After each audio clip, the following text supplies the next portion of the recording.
ব্যক্তিদের কবরে কোনো প্রকার প্রশ্ন করা হবে না। তাদের মৃত্যুর পর ফেরেশতাগণ ওই পবিত্র আত্মাকে নিয়ে সোজা আল্লাহর দরবারে হাজির হবেন এবং কোনো প্রকার বিচার ছাড়াই তারা জান্নাতে প্রবেশ করবেন। কারা সেই তিন শ্রেণীর মানুষ এবং তাদের কি এমন আমল আছে যার জন্য তারা আল্লাহর পক্ষ থেকে এই পুরস্কার লাভ করবে? তারা দুনিয়াতে কি এমন পুণ্যের কাজ করেছে যার জন্য তাদের দুনিয়াতে থাকতেই এত বড় সুখবর দেওয়া হয়েছে? এমনকি ভিডিওর শেষে এমন একটি আমলের কথা আমাদের প্রিয় নবী সাল্লাল্লাহু আলাইহি ওয়াসাল্লাম বলে গিয়েছেন, যেটি করলে আপনিও মৃত্যুর সাথে সাথে জান্নাত লাভ করতে পারবেন। তাই ভিডিওটি না টেনে সম্পূর্ণ দেখবেন। ফেসবুকে তো অনেক সময় নষ্ট করেন, কিন্তু দুনিয়া ও আখিরাতের কল্যাণের জন্য এই ভিডিওটি আপনার অনেক উপকারে আসবে। প্রিয় দর্শক, এই তিন শ্রেণীর ব্যক্তিরা জান্নাতি, এটা সরাসরি হাদিস শরীফেই লেখা আছে। যাদের মৃত্যু হতে দেরি থাকলেও জান্নাত পেতে দেরি হবে না। কারা সেই তিন ধরনের ব্যক্তি বিস্তারিত জানাবো এই ভিডিওর মাধ্যমে। প্রিয় মুসলিম ভাই ও বোনেরা, আলোচনা শুরু করার আগে আমি আপনাদের কাছে একটি প্রশ্ন করতে চাই, তা হলো জান্নাত অর্জনের জন্য রাসূলুল্লাহ সাল্লাল্লাহু আলাইহি ওয়াসাল্লাম যে সকল আমল দেখিয়েছেন সেগুলো আপনি কায়েম করছেন তো? যদি করে থাকেন এবং প্রিয় নবীকে অন্তর থেকে ভালোবেসে থাকেন তাহলে কমেন্টে আলহামদুলিল্লাহ লিখে যাবেন। আর যদি শুরু করবেন ভেবে থাকেন তাহলে ইনশাআল্লাহ লিখে যাবেন।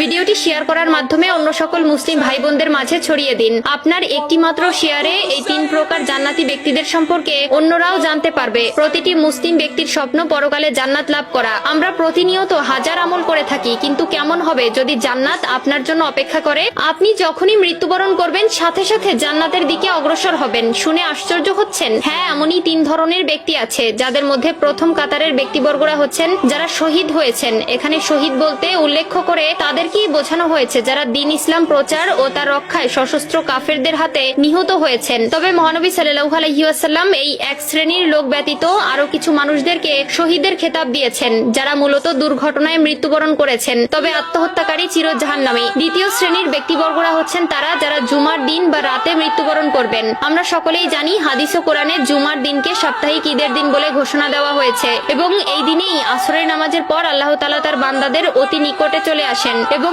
এই দিনের মৃত্যুবরণ করলেও সেটা তার জন্য পুরস্কার স্বরূপ বয়ে নিয়ে আসে। হযরত আব্দুল্লাহ ইবনে আমর রাদিয়াল্লাহু তাআলা আনহু বর্ণনা করেন, রাসূলুল্লাহ সাল্লাল্লাহু আলাইহি ওয়াসাল্লাম বলেছেন, জুমার দিনে অথবা জুমার রাতে কোনো মুসলিম ব্যক্তি যদি মৃত্যুবরণ করে তাহলে তার কবরের ফিতনা থেকে আল্লাহ তাআলা তাকে রক্ষা করেন। তৃতীয় শ্রেণীর ব্যক্তিবর্গরা হচ্ছে ছোট বাচ্চারা। অপ্রাপ্ত বয়সে কোনো শিশু মারা গেলে তাকে প্রশ্নের সম্মুখীন হতে হবে না, যারা তাদের মৃত্যুর সময় পর্যন্ত দুনিয়ার মায়া সম্পর্কে তেমন ভাবে বুঝে ওঠেনি এবং সদ্য জন্ম নেওয়া ছোট দুধের শিশু। উল্লেখিত দুধের শিশুর ওসিলায় ওই শিশুর মাও আল্লাহ তাআলার মেহেরবানি লাভ করবে। সর্বশেষ সবথেকে গুরুত্বপূর্ণ যে আমলটির কথা প্রিয় নবী সাল্লাল্লাহু আলাইহি ওয়াসাল্লাম বলে গেছেন সেটি হলো যারা প্রতি রাতে সূরা মুলক তেলাওয়াত করবে। যে ব্যক্তি আমলটি করতে পারবে সে বিনা হিসাবে জান্নাত লাভ করবে। আল্লাহ তাআলা তার সেই সকল বান্দাকে তার নূরের চোখে দেখেন। এই তিন ব্যক্তিদের কবরে কোনো প্রকার প্রশ্ন করা হবে না। তাদের মৃত্যুর পর ফেরেশতাগণ ওই